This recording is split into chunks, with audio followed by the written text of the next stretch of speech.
Let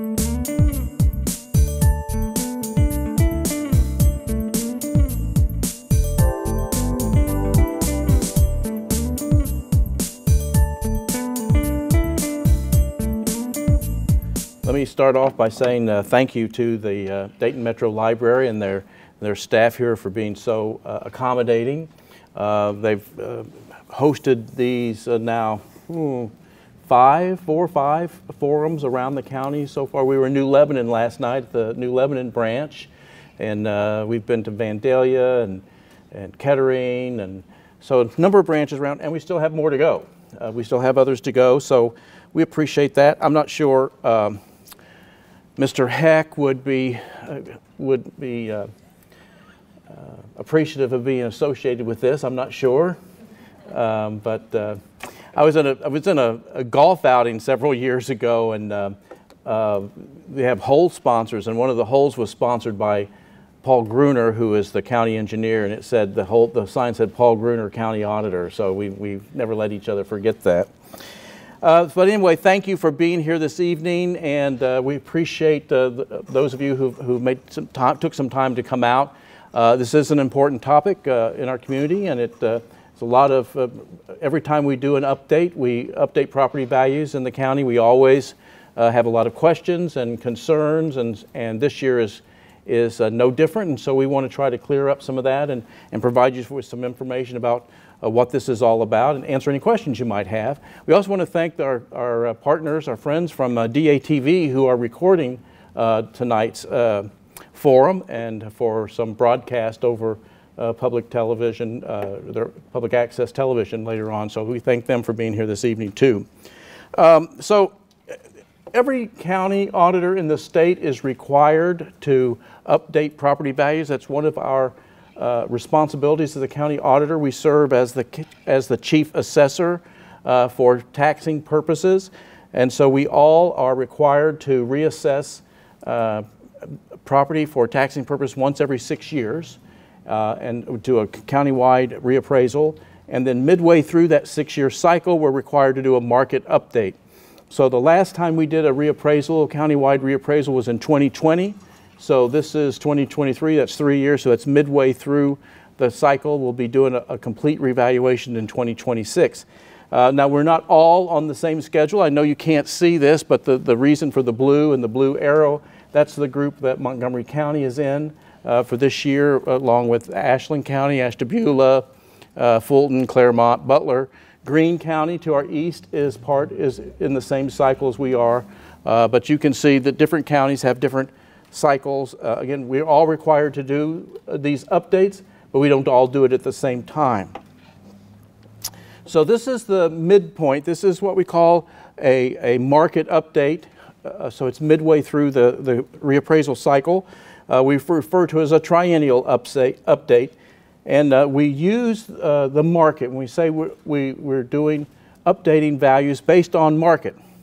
So when we do, in 2020, we updated property characteristics. We looked at each individual property. We set a value for each individual property based upon its characteristics and how it compared to other properties within its neighborhood or within its community. What we're doing this year is just a market update. So we don't do that. We're not sending people out in the field. We're not taking new photos of people's property. We're not changing the property characteristics in our records. What we're doing is looking at valid real estate sales that have occurred within the community and in neighborhoods and adjusting values based upon those sales. And we're looking at valid real estate sales that's just closest to our lien date. Our lien date is January 1, 2023. So we're looking at sales primarily that occurred in 2022, and we look at valid sales. So let me define valid sales for you. Valid sales are defined as a sale that took place between a willing buyer and a willing seller, where neither party was under any kind of duress, and when the transaction itself was exposed to the open marketplace, and that the parties were not related to one another. So basically it eliminates sheriff sales, foreclosure sales, most bank sales, and it also eliminates transactions between family members. So none of those are included. None of those types of transactions are included. And so it leaves us with what we call valid sales, which are the best indicator of value, is between market value is a valid sale between a willing buyer and a willing seller. We look at those sales and we create what's sales ratios based upon how those sales compare to the current values that we have on the county's books. Every property has a value that's been assessed and determined for it in the past, and so we compare those sales for those properties and compare how that sale compares to the current value we have, and then create what we call a sales ratio. That's kind of the process in a nutshell. So when we talk about the market value this year, this billboard kind of is the best indicator of, I think, of what's been going on in the market in the recent years. My wife, who is here with me tonight, my wife and I were driving down the road in Miami Township on 741 across from Meyer, and we saw this billboard. We had to stop and turn around and come back and take a picture of it because I thought the billboard spoke volumes. Properties are selling like hotcakes, and that's what we've been experiencing in the marketplace. Lots of transactions, record number of transactions at record prices, and that's been going on now for some time. And so that's the market that we're dealing with, and the data that we're dealing with in determining values this year. This chart shows how those sales, the number of sales, have increased over time. 2011 was the low point for the housing crisis. We had less than 3,000 valid sales in the county in 2011. The real estate market pretty well collapsed at that time. We had about 200 neighborhoods. We have about 200 neighborhoods established in the city of Dayton. But that year, almost 100 of them had no valid sales. So, the market during the housing crisis really collapsed and has slowly been regaining itself since that time. And then you can see in 2020, 2021, and 2022 is where it's really boomed. It's where we've really seen the market take off. Record numbers that we'd never seen before. 7,700 was the high point for us in 2005. 2020 went to 9,000, almost 13,000 in 21. And in 22, things did settle off a little bit, but still 10,500 sales. If it wasn't for the 13,000 in 2021, that would have been a record year for us. So that's the market. And then that's the number of sales that we're dealing with. Lots of data then it gives us to work with. And then when we look at those sales, one of the things we ask ourselves is, did that property sell for more than the county has it valued or for less than the county has it valued? And in 2022, 83% of those 10,500 properties that sold, 83% sold for more than the county has them valued. And so that's kind of an indication of the trend the market is moving in, higher values, higher market value, and why we are in the position that we're in today in terms of the results. Just to give you an indication here just of Dayton's values over the past 3 years, 3,300 in 2021, settled off a little bit in 2022, just like the countywide numbers, but still 3,121 valid sales in the city of Dayton is a strong indicator of a strong real estate market. So that's the data that we've been looking at, and that's what we've seen going on in the real estate market. So it's the same data and the same thing that the tax commissioner is looking at. The Ohio Tax Commissioner oversees the work of county auditors that when we do these updates, to try to bring some uniformity to it and consistency to it. So we got a letter from the tax commissioner back in April with a recommendation based upon their review of the market. This was their recommendation back in April that the aggregate value of residential property should be increased by 37%. The aggregate value of commercial property recommended it should be increased by 13%. Now it's important to note that it's aggregate values. That doesn't mean everybody's value goes up 37%. It means that the county's total value of residential value goes up 37%, the aggregate value. That number is going to vary widely across the community, and across neighborhoods within the community, but that was their recommendation. The recommendation of 13% of commercial property was a kind of interesting for us. Typically, and I've been doing this a long time now, typically the tax commissioner recommends no change for the commercial values. Now, when they say no change in the aggregate, that doesn't mean every commercial property would not change. There would be changes, but in the aggregate, no change. But this year they recommended 13%. Normally they say no change because there's not enough sales to justify making a change, but that is certainly not the case this year. And so they did recommend 13%. We submitted an overall value increase for the county at 30%. That's an $8.5 billion gain in value. That's a big number. No one on my staff would have imagined, 10 years ago, would have imagined that we would be looking at an $8.5 billion increase in value. These are tentative results at this point. Those of you, I'm assuming many of you received a letter from my office, with a new tentative value. And we refer to them as tentative because there are still things that need to be added to these totals and things that could result in some adjustment to be made. These numbers don't include new construction, for instance, and they don't include these values at this point don't include agricultural values. But we think when everything is added in, the county is going to top $40 billion in value, which is just, again, 10 years ago we would never have imagined we'd reach this point. Most of that value is in residential value. So of that $8.5 billion increase, 7.8 of it is residential value, which is a 34% increase. Remember, the tax commissioner recommended 37%. We submitted 34%, and they did approve that based upon the information that we provided to them. So that's where we are as far as residential value. Similarly, we submitted 12% for commercial value when they recommended 13%, and they did agree to that 12% increase. It can, and so that's where we're seeing most of this increase, the market value, that's where we're seeing most of it is in multifamily housing.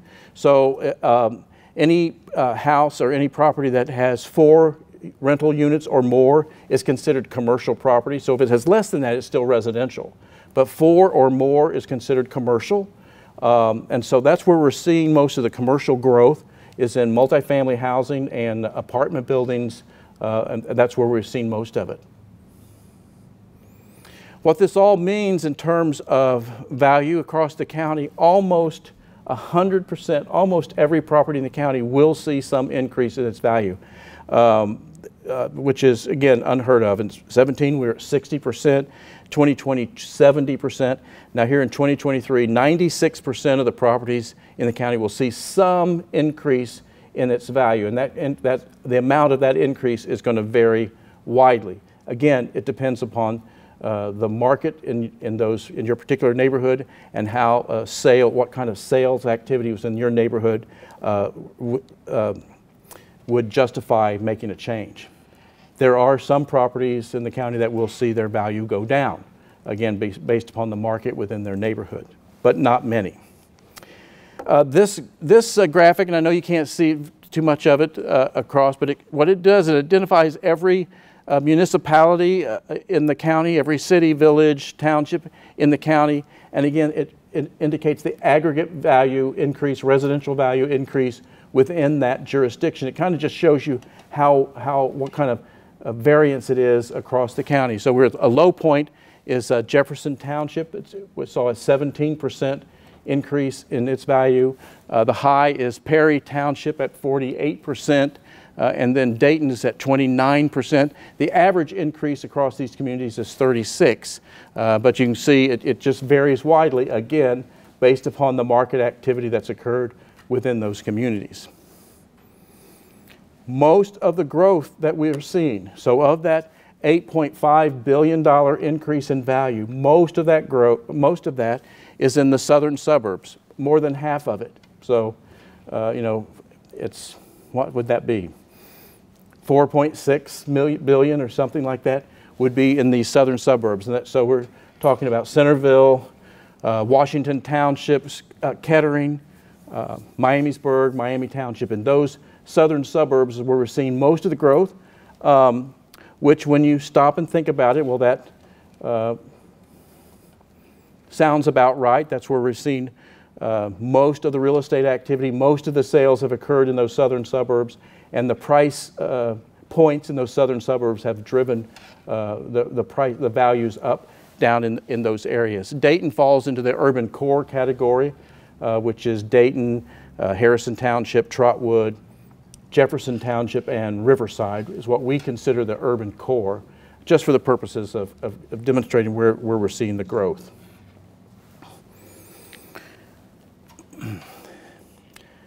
So anyone involved in the real estate business? We've got any realtors in the room tonight? I've been meeting a lot with real estate agents and their companies, their brokers, and having a lot of conversation. So, you know, one of the rules of real estate when you're trying to determine the value or a price is they'll say there's 3 rules to consider: location, location, location. And so the same thing is true for us in determining value. So we divide the county up into what we call neighborhoods, and those neighborhoods are boundaries that reflect similar housing stock and similar communities, and we use those neighborhoods when we're doing our comparison of values, of market value. So we don't compare sales in Centerville, for instance. We don't compare sales in Centerville to sales in Vandalia, or sales in Dayton to sales in New Lebanon. So we do it by communities and then neighborhoods within those communities. And our definition of a neighborhood is different from maybe perhaps your definition of a neighborhood. Our definition, our neighborhood, again, we're trying to look at like housing stock. So in Dayton, for instance, we have more than 200 neighborhoods in Dayton. Go show you an example here. This is these are some neighborhoods, I think, over in the Belmont, Eastmont, Linden Heights area of Dayton. We've got a map over here that show other areas of Dayton. So we have about 200 neighborhoods in Dayton, and I did a presentation for the Dayton City Commissioners a couple of weeks ago, and one of the commissioners asked, well, how do you have 200 neighborhoods? We only have 65 neighborhoods. Again, our definition of a neighborhood is different than how the city would line them up. One of the things that's unique is we consider every condo association as its own unique neighborhood. Again, because we consider that a unique housing stock and a unique market, and so we don't compare sales of condo units to the other residential units within that area. So again, we've got almost 1,300 neighborhoods, 1,100 residential, 250 commercial, and that's how we group things, and that's how we make our comparisons, is how the sales have changed or sales have occurred within those neighborhoods. Our sales ratio compares price to value, and then we come up with that ratio, and then that factor is applied to every property within the neighborhood. So in 2020, when we were out doing properties, reassessing values, we were changing values specifically by individual properties. Each individual property got a value designated for it. With the market update, we developed these factors, and that factor is applied to every property in the neighborhood. So if the neighborhood goes up 10%, every property in the neighborhood goes up 10. If it's 20 or 30, whatever it is, every property in that neighborhood goes up by that same percentage amount.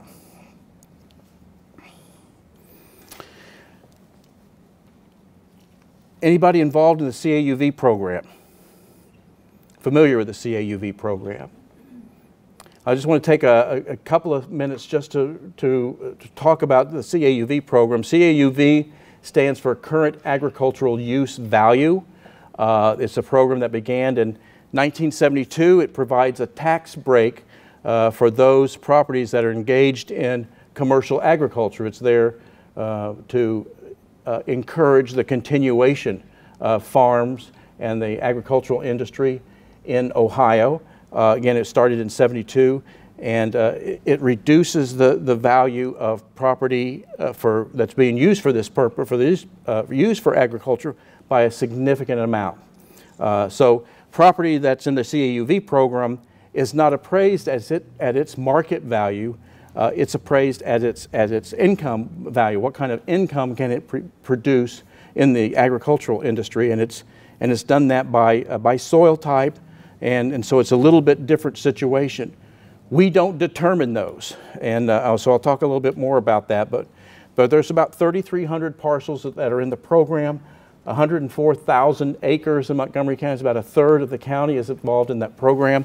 And this map, if you can see the green, shaded area, those identify the CAUV properties in Montgomery County. Again, it's about a third of all the properties. Yes, sir. What size parcel is required to be in agricultural property? So you have to be engaged in commercial agriculture, and you have to have at least 10 acres or more, or you have to have a gross income of $2,500 a year. So you could be less than 10 acres as long as your income is $2,500.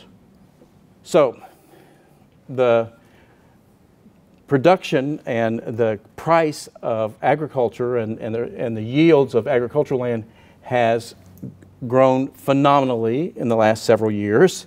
The average increase with this year's update is at 78%. The value's gone up 78%.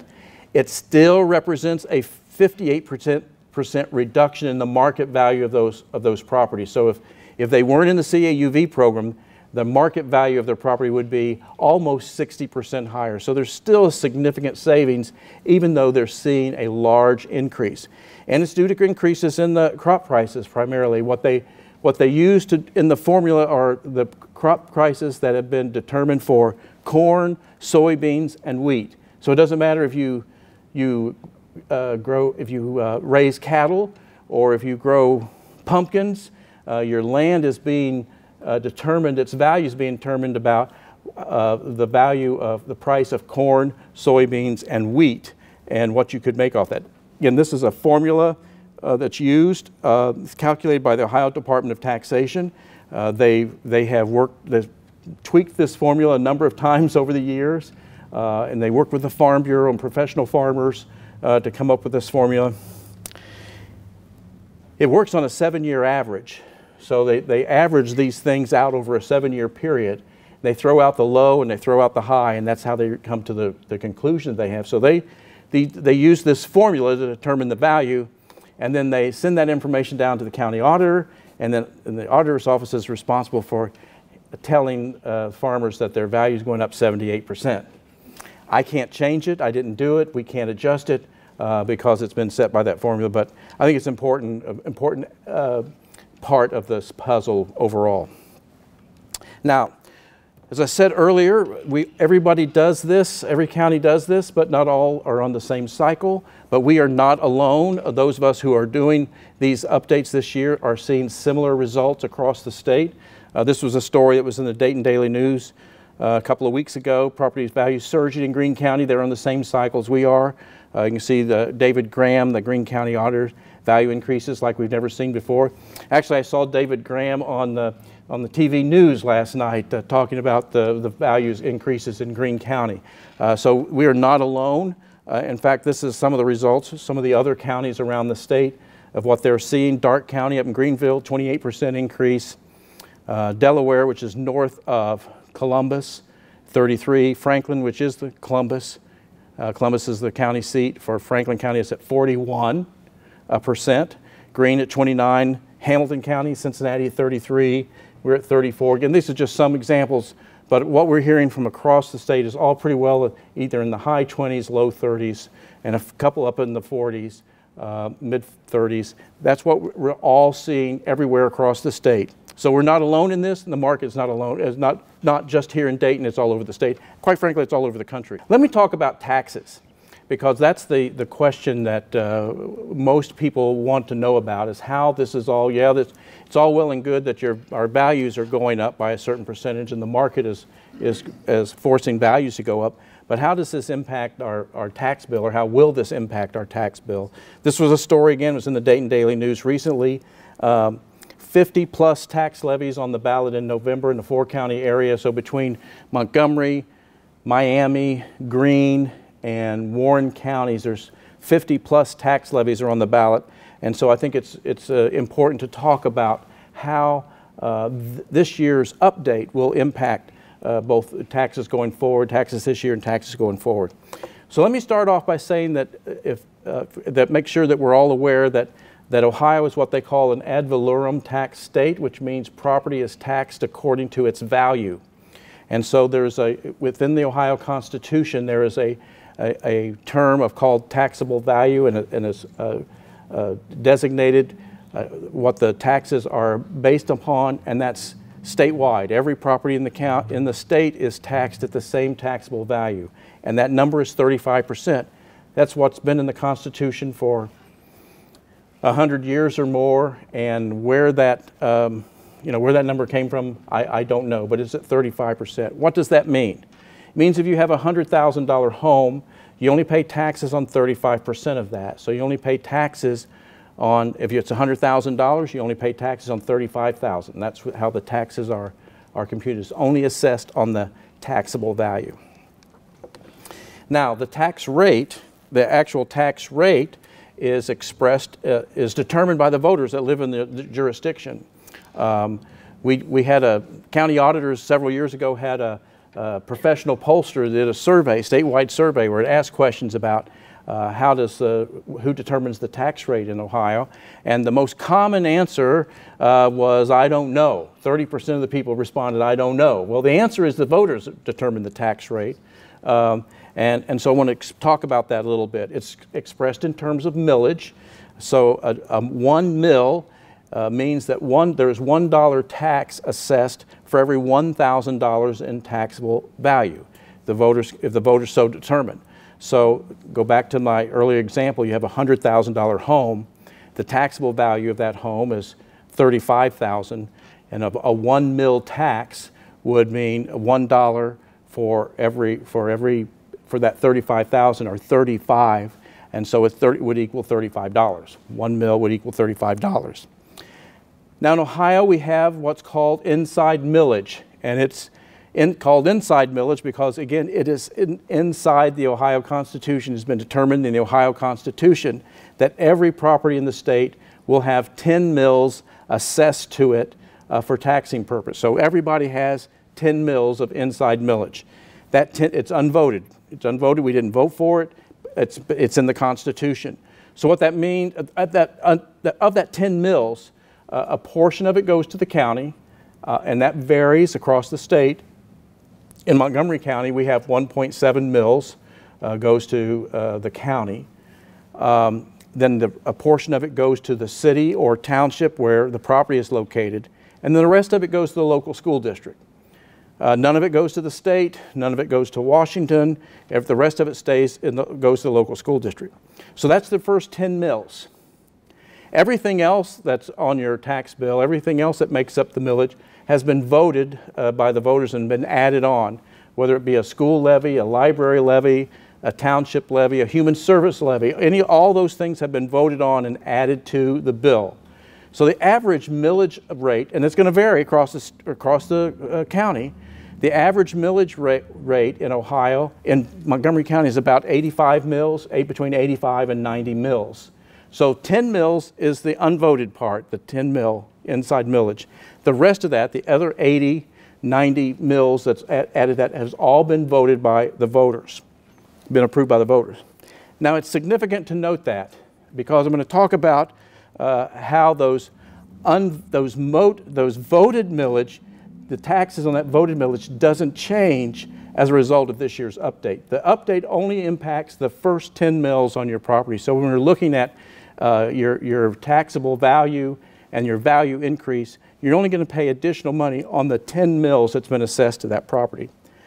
The rest of the tax bill is made up of the sum total of all the other tax levies, the sum total of all the rates within the overlapping jurisdictions that your property, where your property is located. Again, an important concept to note. So people ask me, well, what's the tax rate in Montgomery County? Well, it depends on where you live. There are 72 taxing authorities in the county. 97 separate taxing districts in the county. So as you can see, there's 22 cities, 22 school districts, 10 townships, fire districts, 4 library districts, 1 cemetery district. German Township has a township cemetery that the voters have approved a levy to maintain that cemetery. And then of course, Sinclair Community College in the county. So depending on where you live, those districts overlap, and that determines your tax rate. The only ones that will get any extra money is the county, the city and the city or township where you're located, and the school district.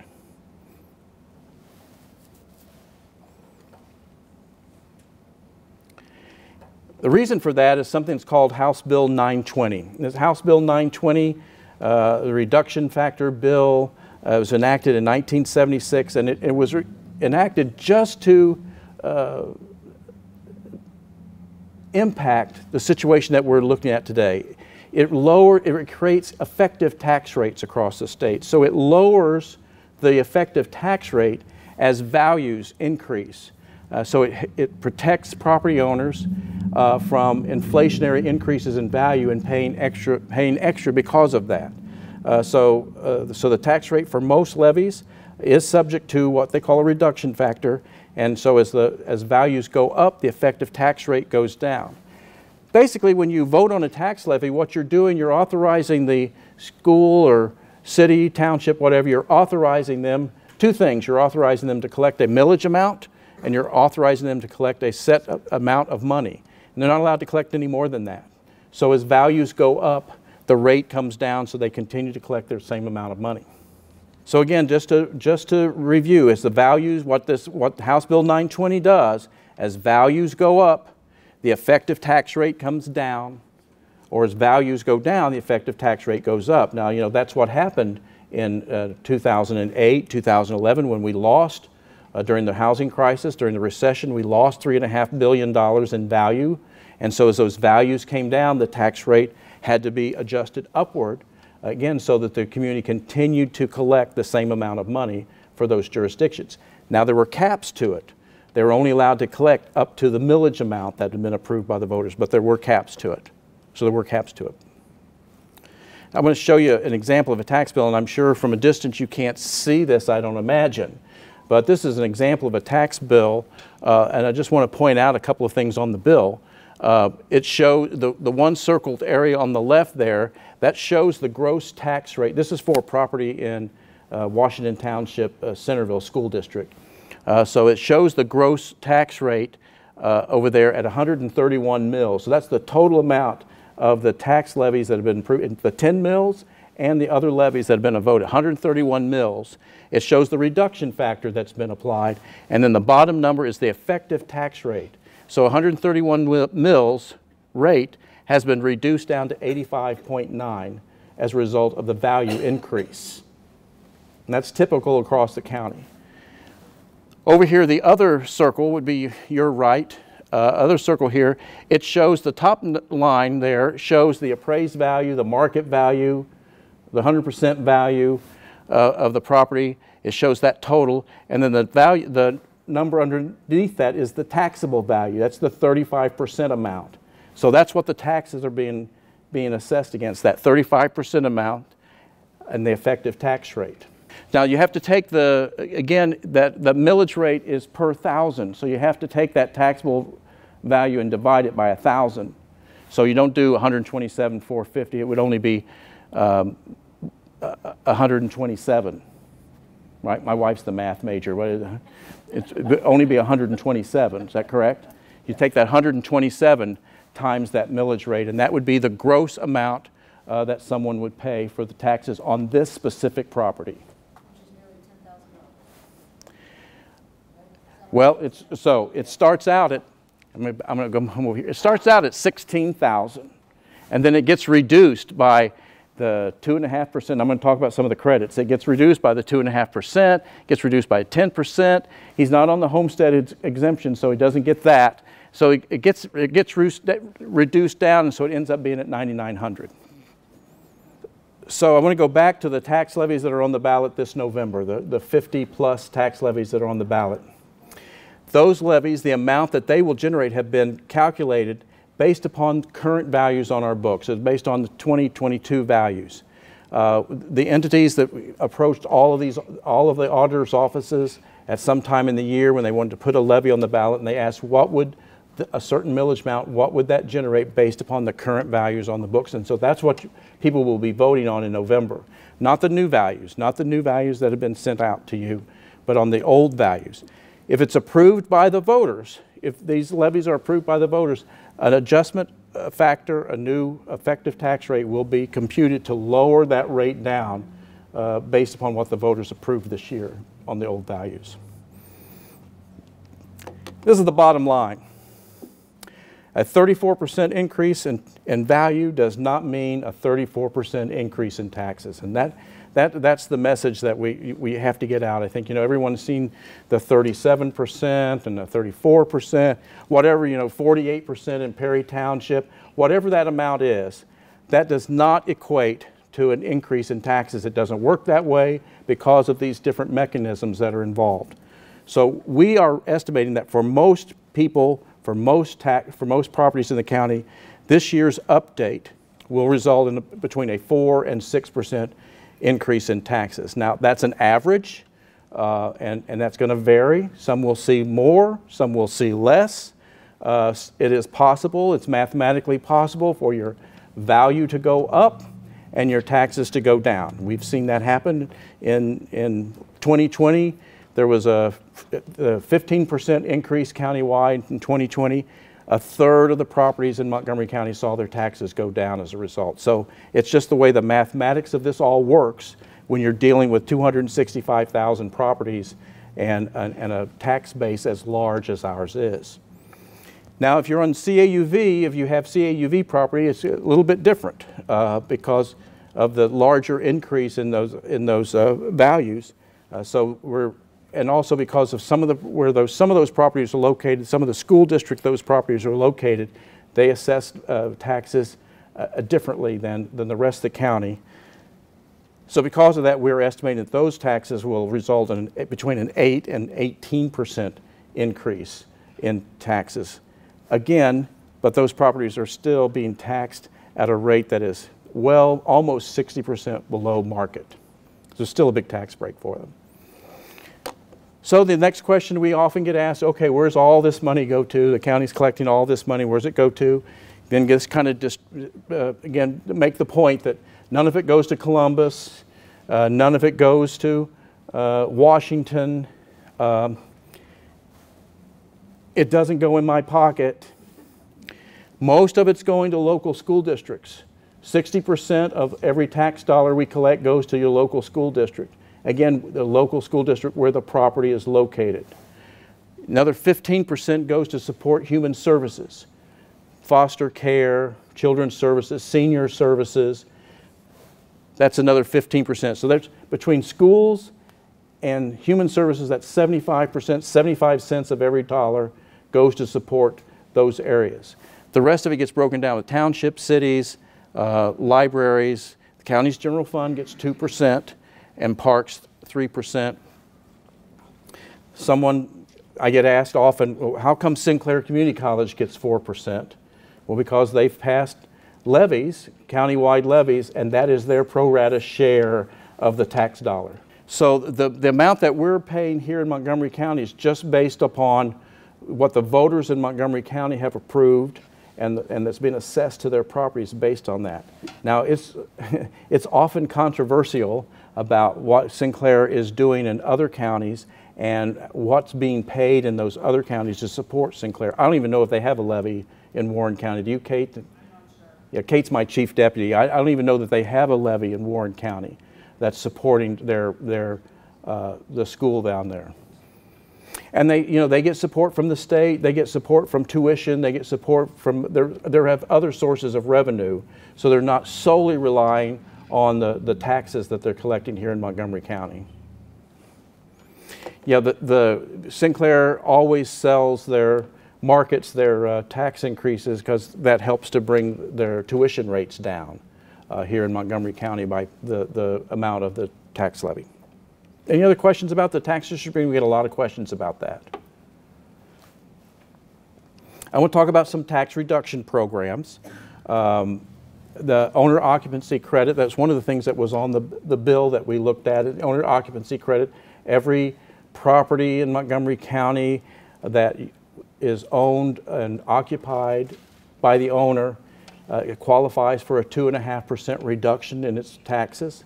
So if you're not getting that owner occupancy credit, you need to let my office know so we can fix that. If you live, it's only on owner occupied property, so it's not on rentals, not on rental property. Then there's this non-business credit. Every residential property in the county qualifies for a 10% reduction in its value, in its taxes. Then the homestead exemption is a program that still exists. People ask about a lot.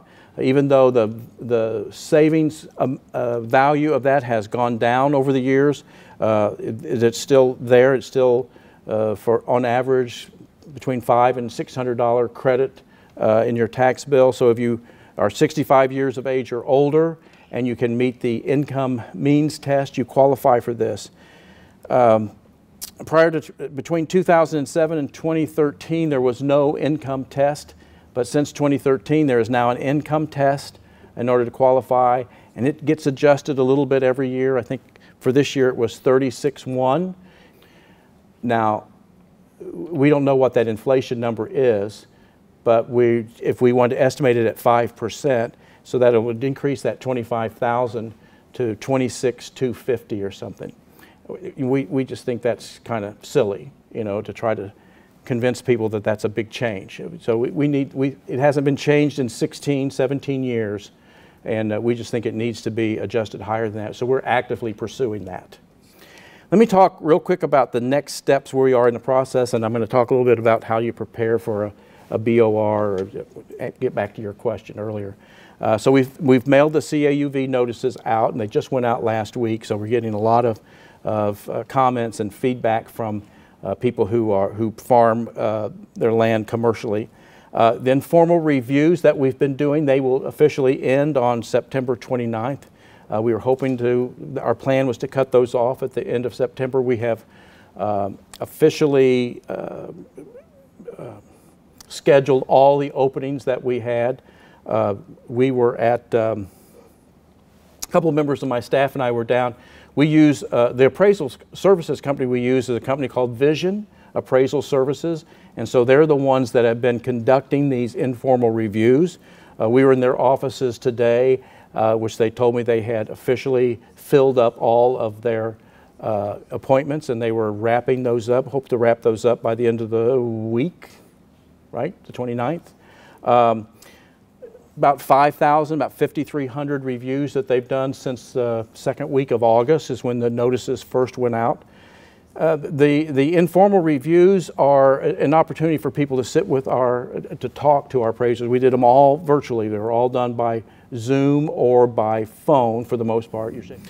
We have to complete new construction, and we finalize our values by the end of the year and get ready so we prepare now for what we call the formal review process, or the board of revision process. So that's what I want to talk about now, is because we've kind of shut the informals off, and now we're looking ahead to the formal reviews. So the informal process, again, is an opportunity before values are finalized to give us some input into your property, or the neighborhood, or what have you. And it's done kind of informally. You talk directly to one of our appraisers, and they can make some adjustment. The formal process is just that. It's more formal. You have a hearing in front of the Board of Revision, which consists of representatives of the county commission, representative of the county treasurer, and a representative from my office. And it's a more formal process. There's a court record is kept. And so all the evidence has to be submitted, and it's all documented, and it's just a little bit more formal. Now, it's not overly formal, you know, it's not like a courtroom or anything, but it is, they do take testimony, and you are sworn in, and so it's a little bit different, but basically the same information is being passed, and that board will make a decision on your value. The informal process that we do in Montgomery County is not required by law. We're not even required to offer that. We do it as a courtesy to the taxpayer to try to clean up some things that are in our records that we can do more as an informal basis without being again having to create a court record and those types of things. And so we've done this for years in Montgomery County, and it's worked out very well for us. But now as we're cutting this off and we're moving more into the more formal process, I want to make sure people have the opportunity to understand what that's been. We've done workshops in the past. We probably will again this year on how to prepare for the Board of Revision. Let me talk about that a little bit. Well, so you file a complaint with the Board of Revision between January 1 and March 31st. We're doing the same thing with the Board of Revision that we did for the informal. It's all going to be virtual. It's either by phone or by Zoom. We started doing that during COVID, and it seemed to work out very well. It's helpful for people. They can turn things around a lot quicker. When we were doing things remotely and we're doing them in person, we'd schedule a hearing out, and it'd be 3 weeks, 4 weeks or something before we'd actually meet with someone. And so that ended up being, so a lot of people would just drop it and cancel it. And so doing it through Zoom or over the phone is working out, I think, much better. The forms are available online at our website, www.mc-bor.org, starting at midnight on January 1st. We can only accept those complaint forms between January 1st and March 31st. Now, let me offer some advice on how to prepare for one of those hearings. And this would have been the same for an informal hearing, but it's the same for a Board of Revision hearing as well. If you have evidence, we ask you to prepare and submit that evidence at least 10 days prior to your hearing date. And this is the type of things that you could submit as evidence. A sale price, if the property was purchased in the last 2 years, a copy of the closing statement. So again, going back to what's the best indicator of value, is a sale is a sale is a sale. A sale between a willing buyer and a willing seller is the best indicator of market value. But if you want the best indicator of value, the best indicator to the board that will have the most influence on their decision, the closer to the lien date you get, the better. So I would suggest you do 2 years. You can do 3 years, but as further away you get away from that lien date, the less likely that the board will consider that strong evidence. That makes sense. Now, my wife's son, he bought a piece of property down in Washington Township back in last year. Was it last year? And she and I went over, they have a new baby, we went over to see the new grandbaby, and we went over to their house recently, and he had strategically placed his letter from my office on his dining room table so I could see it. And so he didn't say anything about it, but he just had it laying there. And so we had raised the value of his property about $43,000. And so I looked it up. Again, I didn't say anything, but I looked it up. And so, yeah, we raised it $43,000, but he had purchased it in '22 for $20,000 more than we currently had it valued. So he doesn't have a case. He doesn't have a case because his most recent price for that property is more than we have it valued. So I mean, he has a case if he wants to raise the value, and some people will do that, want to raise the value. But again, so something that's sold within 2022 would be the best indicator of value. Realtors comparative market analysis. So you can go to a local realtor, and they do these types of things for clients. They will do a comparative market analysis. They will go through your neighborhood and they'll look at properties similar to yours within a range where they've had sales within, they'll look at 6 months. They'll try to go the most recent 6 months. And if they can't find 6 months, they'll go out 7 or 8 or 9. But they will come out and offer you what they call a comparative market analysis so that you can use that as an indicator of value for your property. A list of recent sales of nearby property. Again, if your property hasn't sold recently, but people across the street or people down the street or across from you, they've sold, and it's a similar piece of property. You can use that as an indicator so that you could submit to us. You can do recent property appraisal. Now, we don't recommend that because that will cost you money. Have a fee appraiser come out or a bank appraiser come out and look at your property, they're going to charge you $500–600. I don't recommend that you do that. The reason I don't recommend that you can do that is that the kind of information that we're looking for, the kind of information you need, is available for free on our website. And so I would, if you've done a recent appraisal, if you've had your property refinanced your mortgage in the last year or so, and you've got that available to you, so you don't have to go out and purchase a new one, purchase a new appraisal. You can submit that, and again, that would again, depending on how current it is, it'll have some weight. But to go out and purchase one, again, I don't recommend that. And then you can have examples of deferred maintenance. I think that's what the one lady was referring to. We did have about 1,600 documents uploaded to us during the informal review process of photographs or receipts or something. Those types of things can be submitted to us as examples of things that may be different about your property. Keep in mind that we have not been inside anyone's property for the most part. Most people do not invite us inside their homes. We do get invited occasionally, but most people don't invite us inside their homes.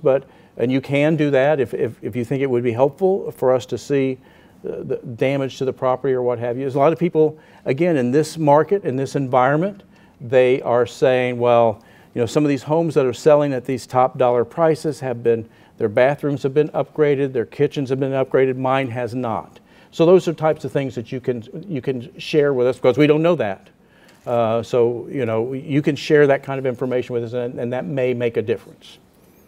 We are doing mass appraisal, and we are doing it based upon market value, an estimate of market value. So the most important concept here is what a willing buyer would pay to a willing seller for their property. No matter what the square footage is, no matter whether the basement is finished or not, no matter how many bedrooms you have, no matter how many bathrooms you have. Now that's significant, but ultimately, whatever they would pay for that is the ultimate thing to keep in mind. So there is some controversy between the Board of Realtors and our office about lower level living space and how it gets documented on our website that they would like to see cleared up. And so we've tried to do that over the years. We continue to try to do that just so that it's consistent information between what they're putting in the listing service and what we have on our website. But when it comes to value, it really doesn't matter. The last thing I wanted to leave you with is this number, this property owner hotline, 937-224-8927. 937-224-8927.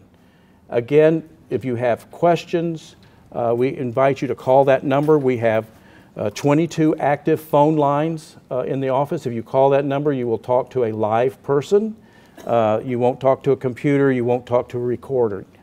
You'll talk to a live person, and they will attempt to answer any of your questions going forward and kind of get you in touch with the right person. Again, we're past the informal review process period, but they are available to still continue to answer questions and get you prepared for the Board of Revision period coming up.